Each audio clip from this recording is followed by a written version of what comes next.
यह कहानी एक वेश्या और भगवान की है। श्रीनाभा जी के ग्रंथ भक्तमाल के अनुसार श्रीवारमुखी जी एक वेश्या भक्त थी। एक दिन उनके सामने एक छायादार जगह देखकर संतों की एक विशाल मंडली ठहरी थी। सभी ने यहाँ वहाँ अपने ठाकुर के साथ आसन लगा लिए। इतने में ही वह वेश्या आभूषणों से लदी हुई बाहर द्वार पर आई। सरल भाव संतों को देखकर वह मन में विचारने लगी कि आज मेरे कौन से भाग्य उदय हो गए जो ये संत मेरे द्वार पर आए हैं। निश्चय ही इन्हें मेरे बारे में पता नहीं। इस प्रकार सोचते हुए वह घर में गई और एक थाल में मुहरे भरकर ले आई। उसे महंत जी के आगे रखकर बोली, प्रभु, इस धन से आप अपने भगवान को भोग लगाइए।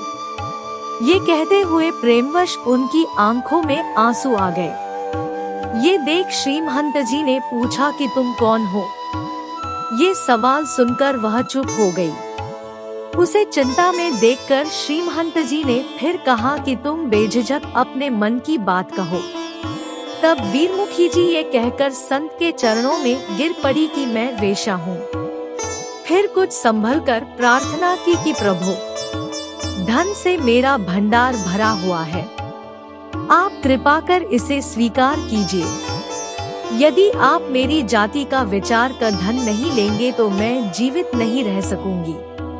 तब श्री महंत जी ने कहा, इस धन को भगवान की सेवा में लगाने का बस यही उपाय है कि इस धन के द्वारा श्री रंगनाथ जी का मुकुट बनवाकर उन्हें अर्पण कर दो। इसमें जाति बुद्धि दूर हो जाएगी।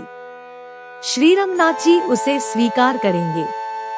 तब वेश्या बोली, भगवान, जिसके धन को ब्राह्मण छूते तक नहीं है, उसके द्वारा अर्पित मुकुट को श्री रंगनाथ जी कैसे स्वीकार करेंगे। तब महंत जी ने कहा, हम तुम्हें विश्वास दिलाते हैं कि वे अवश्य ही तुम्हारी सेवा स्वीकार करेंगे। इस कार्य के लिए हम तब तक यही रहेंगे, तुम मुकुट बनवाओ। इसके बाद वेश्या ने अपने धन से भगवान का सुंदर मुकुट बनवाया। इसके बाद वह उस मुकुट को थाल में सजाकर चली। संतों की आज्ञा पाकर वह वेश्या श्री रंगनाथ जी के मंदिर में तो चली गई, पर अपने को अपवित्र जानकर उसके मन में संकोच रहा।